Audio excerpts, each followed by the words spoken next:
15 February रोजी राज्याचे तत्कालीन मुख्यमंत्री आणि शिवसेना पक्षाचे आमचे नेते उपमुख्यमंत्री एकनाथ शिंदे साहेबांनी त्या ठाणे आगाराला भेट दिली होती। त्यावेळेस इलेक्ट्रिक बसचं लोकार्पण करण्यात आलं होतं आणि तो कार्यक्रम संपल्यानंतर परिवहन सेवेचे सगळे प्रमुख पदाधिकारी अधिकारी या ठिकाणी उपस्थित असताना प्रामुख्याने बस आगाराच्या व्यवस्थेसंदर्भात त्यांनी पाहणी केली आणि जे एसटी कामगार आहेत त्यांना पाण्याची व्यवस्था शौचालयाची व्यवस्था वगैरे व्यवस्थित आहे काही नाही याची पाहणी केली असता त्यांनी ताबडतोब त्यावेळेस पराग जैन आणि कुसेकर होते त्यांना इन्स्ट्रक्शन दिले होते की कुठल्याही परिस्थितीमध्ये ही जी सेवा सर्वसामान्य परिवहनच्या कर्मचाऱ्यांना स्वच्छता हवी असते किंवा गरम पाणी हवं असतं किंवा स्वच्छतागृह एकदम स्वच्छ हवं असतं, त्यांना झोपण्याची व्यवस्था चांगली हवी असते, ह्या सुविधा उपलब्ध करून द्या। परंतु आज 10 महिने झाल्यानंतर सुद्धा दुर्दैवानं सांगावंसं वाटतं की त्यातली काहीही पूर्तता झालेली नाही। सर्वसामान्य प्रवाशांना ह्या ठिकाणी पिण्याला पाणीसुद्धा स्वच्छ दिलं जात नाही आहे। शौचालयाची अवस्था अतिशय वाईट आहे, महिलांच्या शौचालयाची अवस्था वाईट आहे, कर्मचाऱ्यांची आंघोळीची व्यवस्था किंवा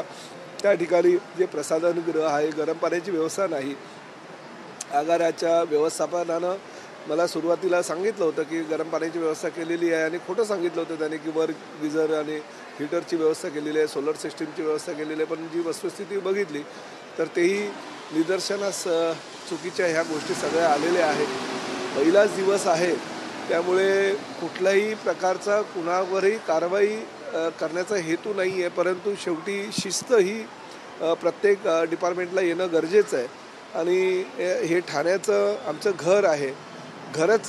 घरापासून स्वच्छतेला सुरुवात करावी असं मला वाटलं, म्हणून पहिल्या दिवशी मी या ठिकाणी आलेलो आहे। आणि भविष्यामध्ये महाराष्ट्रातील इतर जी बस आगार आहेत त्या ठिकाणी जाऊन पाहणी करणारे प्रवाशांच्या समस्या पण ऐकल्यात। बऱ्याच प्रवाशांनी समस्या असे सांगितल्या की कुठल्याही गाड्या ह्या वेळेवर येत नाही, 2-2, 3-3 तास आम्ही लहान मुलांना आणि ज्येष्ठांना घेऊन या ठिकाणी थांबलो आहे, परंतु आम्हाला माहिती पण या ठिकाणी योग्य प्रकारे मिळत नाही की गाडी केव्हा येणार आहे। तर ह्या अशा काही मोठ्या समस्या नाही आहेत, परंतु योग्य प्रकारे जर त्याच्यावर नियंत्रण ठेवलं तर ह्या समस्यांचं निराकरण होऊ शकतं। मी यांना आता स्पष्टपणे सांगितलेलं आहे की ही सुरुवात आहे आणि मी राज्यातल्या प्रत्येक आगारामध्ये जाऊन प्रत्येक महामंडळाची ज्या ज्या ठिकाणी अशा व्यवस्था किंवा दुरावस्था त्या ठिकाणी पाहणी करणार आहे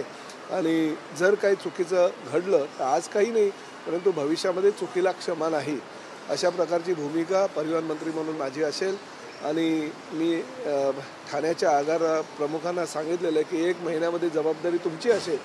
आज जरी खोटं बोललात तरी पुढल्या महिन्यात खोटं बोलू नका आणि मला रिझल्ट पाहिजे, रिझल्ट घेणारा मी कार्यकर्ता आहे, त्यामुळे तुमच्याकडनं रिझल्ट मला अपेक्षित आहे। ही वस्तुस्थिती आहे, ही फार मोठी जबाबदारी मला शिंदे साहेबांनी आणि प्रामुख्याने राज्याचे मुख्यमंत्री म्हणून देवेंद्र फडणवीस साहेबांनी आणि अजितदादांनी दिलेली आहे आणि ही जबाबदारी यशस्वीपणे कशी पार पाडायचं याचा मी प्रयत्न करणार आहे। मी काय कुठलाही देवदूत नाही आहे की आल्या पहिल्याच दिवशी किंवा पहिल्या 2-4 महिन्यामध्येच मी ह्याच्यामध्ये सुधारणा आणेल, मला कालावधीसुद्धा आहे, त्यामुळे तसं काही जास्तीत जास्त वेळ देऊन सर्व कर्मचाऱ्यांना विश्वासात घेऊन आपण यात मार्ग काढून लवकरात लवकर सुधारणा कशी आणता येईल यासाठी प्रयत्न करतो। मुंबईमध्ये बस अपघाताची